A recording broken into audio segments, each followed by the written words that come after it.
Hello everyone, welcome back to my channel. आज है 16 अप्रैल और आज हम पढ़ेंगे 16 अप्रैल के सभी इम्पॉर्टेंट करंट अफेयर्स के क्वेश्चंस को और साथ ही सभी क्वेश्चन से जुड़े इम्पॉर्टेंट फैक्ट्स भी डिस्कस करेंगे। तो चलिए स्टार्ट करते हैं आज का सेशन। आज का पहला सवाल है, सियाचिन दिवस कब मनाया जाता है? तो हर साल 13 अप्रैल को सियाचिन दिवस के रूप में मनाया जाता है। यह दिवस ऑपरेशन मेघदूत की शुरुआत के प्रतीक के रूप में मनाया जाता है। साल 2025 में ऑपरेशन मेघदूत की 41वीं वर्षगांठ मनाई गई है। अब ऑपरेशन मेघदूत है क्या, इसको समझते हैं। तो दरअसल 13 अप्रैल साल 1984 को पाकिस्तान की संभावित सैन्य कार्रवाई की जानकारी मिलने के बाद प्रधानमंत्री इंदिरा गांधी के नेतृत्व में ऑपरेशन मेघदूत शुरू किया गया। इस ऑपरेशन के तहत सियाचिन ग्लेशियर पर भारत ने अपना नियंत्रण स्थापित किया। सियाचिन ग्लेशियर का क्षेत्र पाक अधिकृत कश्मीर यानी कि पीओके, अक्साई चीन और शक्सगाम घाटी से सटा हुआ है, जिसे पाकिस्तान ने साल 1963 में चाइना को सौंप दिया था। सियाचिन ग्लेशियर विश्व में सबसे ऊंचाई पर स्थित युद्ध स्थल के तौर पर भी जाना जाता है। यह भारत पाकिस्तान की नियंत्रण रेखा यानी कि एलओसी के पास स्थित है। भारत का सबसे बड़ा और दुनिया का सबसे बड़ा गैर ध्रुवीय ग्लेशियर है सियाचिन ग्लेशियर। यह 78 किलोमीटर क्षेत्र में फैला हुआ है। सियाचिन पर भारत की सबसे ऊंची सैन्य पोस्ट बाना पोस्ट है, जो कि 22,000 फीट की ऊंचाई पर स्थित है। इसका नाम परमवीर चक्र विजेता मेजर बाना सिंह के नाम पर रखा गया है। तो आंसर हो जाएगा ऑप्शन डी, 13 अप्रैल। अब अप्रैल महीने के कुछ और इम्पोर्टेंट डेज और उनके थीम। तो भारतीय रिजर्व बैंक का स्थापना दिवस हर साल 1 अप्रैल को मनाया जाता है। केंद्रीय जांच ब्यूरो यानी कि सीबीआई का स्थापना दिवस भी हर साल 1 अप्रैल को मनाया जाता है।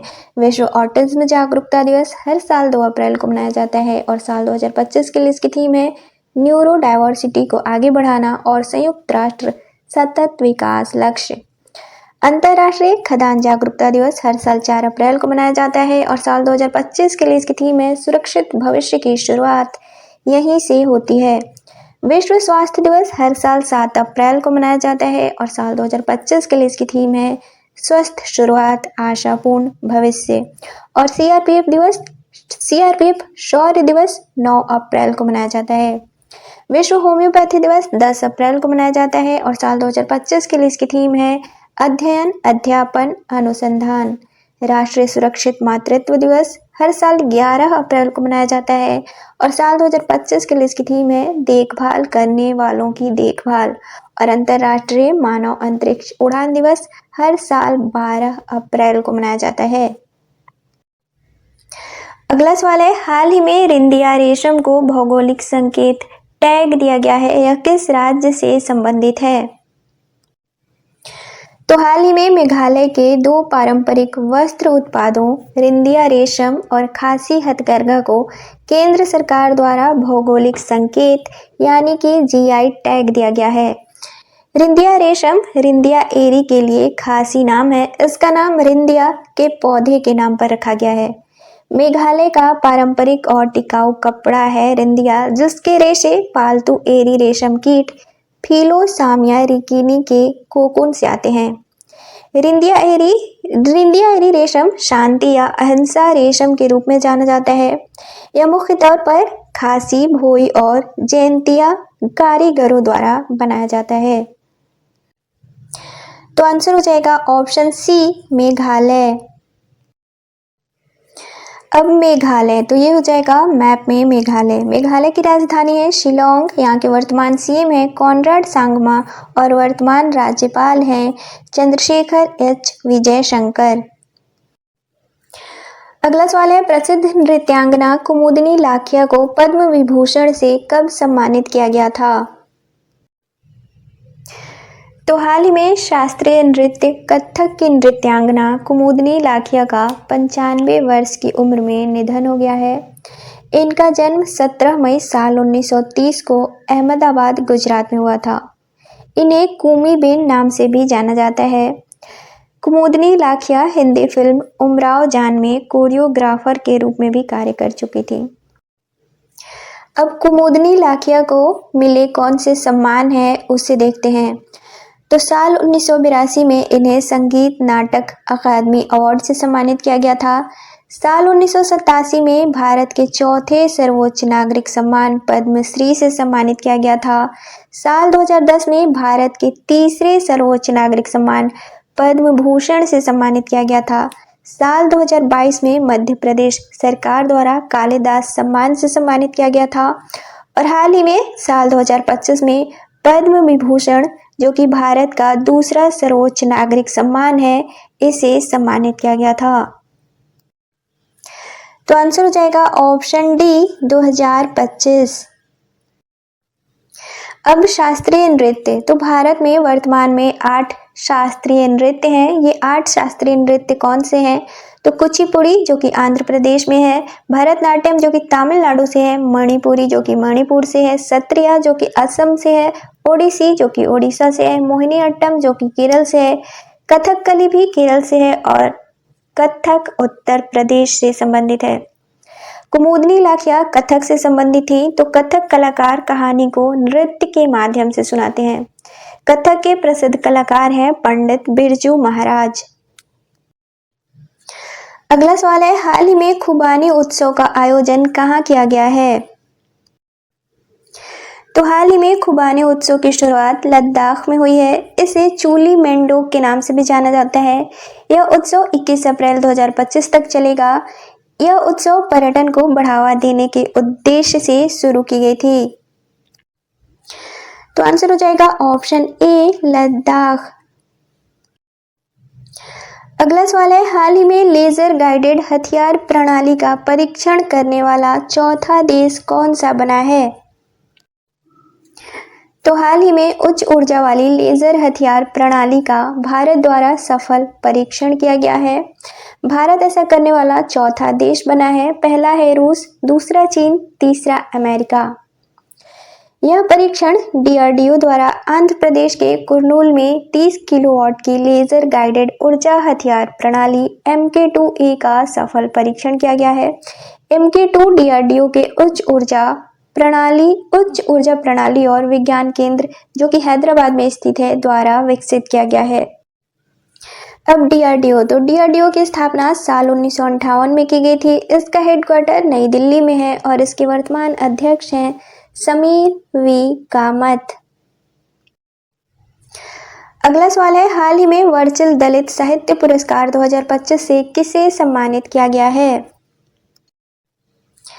तो हाल ही में लेखिका, सेवानिवृत्त IAS अधिकारी और राजनीतिज्ञ पी शिवकामी को उनके साहित्यिक और सामाजिक योगदान के लिए वर्चल दलित साहित्य पुरस्कार 2025 से सम्मानित किया गया है। सम्मान के तौर पर इन्हें 1 लाख रुपए और वर्चल दलित अवार्ड दिया गया। तो आंसर हो जाएगा ऑप्शन बी पी शिवकामी। अगला सवाल है, हाल ही में किस राज्य सरकार द्वारा डॉक्टर भीमराव अंबेडकर नाम से नया वन्यजीव अभयारण्य बनाए जाने की घोषणा की है? तो हाल ही में मध्य प्रदेश सरकार द्वारा राज्य का 25वां वन्यजीव अभयारण्य बनाए जाने की घोषणा की है। यह अभयारण्य सागर जिले के 258.64 वर्ग किलोमीटर वन क्षेत्र को अभयारण्य बनाया जाएगा। यह 25वां अभयारण्य डॉक्टर भीमराव अंबेडकर के नाम से जाना जाएगा। अब इससे फायदे क्या होंगे? तो राज्य में पर्यटन को बढ़ावा मिलेगा और स्थानीय लोगों के लिए रोजगार के नए अवसर पैदा होंगे। तो आंसर हो जाएगा ऑप्शन बी मध्य प्रदेश। अब मध्य प्रदेश, तो मध्य प्रदेश की राजधानी है भोपाल। यहाँ के वर्तमान CM है मोहन यादव, वर्तमान गवर्नर है मंगूभाई छगन भाई पटेल। देश में सबसे अधिक बाघों की संख्या मध्य प्रदेश में है। इंदौर हाल ही में 7वीं बार सबसे स्वच्छ शहर घोषित किया गया है। मध्य प्रदेश का नेपानगर अखबारी कागज के लिए फेमस है और होशंगाबाद नोट वाली कागज के लिए, जबकि जबलपुर में गोला बारूद कारखाना और मिलिट्री व्हीकल फैक्ट्री है। हाल ही में माधव नेशनल पार्क देश का 58वां और राज्य का 9वां टाइगर रिजर्व बना है। अगला सवाल है, हाल ही में किस राज्य सरकार द्वारा पिछड़े वर्ग के छात्र छात्राओं के लिए 100% छात्रवृत्ति की घोषणा की है? तो हाल ही में हरियाणा सरकार द्वारा देश के किसी भी सरकारी कॉलेजों में मेडिकल और इंजीनियरिंग की पढ़ाई करने वाले राज्य के एससी और ओबीसी छात्रों के लिए 100% छात्रवृत्ति की घोषणा की है। इसके लिए ऑनलाइन पोर्टल बनाया जाएगा और साथ ही पिछड़े वर्गों के 3 लाख रुपए तक वार्षिक आय वाले परिवारों के बच्चों की देश में पढ़ाई के लिए 15 लाख रुपए तक और विदेश में पढ़ाई के लिए 20 लाख रुपए तक का लोन 4% की वार्षिक ब्याज दर पर दिया जाएगा। तो आंसर हो जाएगा ऑप्शन ए हरियाणा। अब हरियाणा, तो हरियाणा की राजधानी है चंडीगढ़। यहाँ के वर्तमान सीएम है नायब सिंह सैनी और वर्तमान गवर्नर हैं बंडारू दत्तात्रेय। अब कल के क्वेश्चंस का रिवीजन करेंगे। तो कल का पहला सवाल था, अंतरराष्ट्रीय मानव अंतरिक्ष उड़ान दिवस कब मनाया जाता है? तो इसका राइट आंसर था ऑप्शन डी 12 अप्रैल। अगला सवाल था, हाल ही में भीमराव अंबेडकर की कौन सी जयंती मनाई गई है? तो इसका आंसर था 135वीं। अगला सवाल था, हाल ही में राष्ट्रीय समुद्री वरुण पुरस्कार से किसे सम्मानित किया गया है? तो इसका आंसर था ऑप्शन ए राजेश उन्ने। अगला सवाल था, महिला कबड्डी विश्व कप 2025 की मेजबानी किस राज्य द्वारा की जाएगी? तो इसका आंसर था ऑप्शन ए बिहार। अगला सवाल था, हाल ही में दर्रीपल्ली रमैया का निधन हुआ है, उनका संबंध किस क्षेत्र से था? तो आंसर था ऑप्शन बी पर्यावरण। अगला सवाल था, वेव्स शिखर सम्मेलन 2025 का आयोजन कहाँ किया जाएगा? तो इसका राइट आंसर था मुंबई। अगला और लास्ट क्वेश्चन था, हाल ही में किस देश द्वारा दुनिया का पहला 3D प्रिंटेड ट्रेन स्टेशन बनाया गया है? तो इसका राइट आंसर था ऑप्शन ए जापान।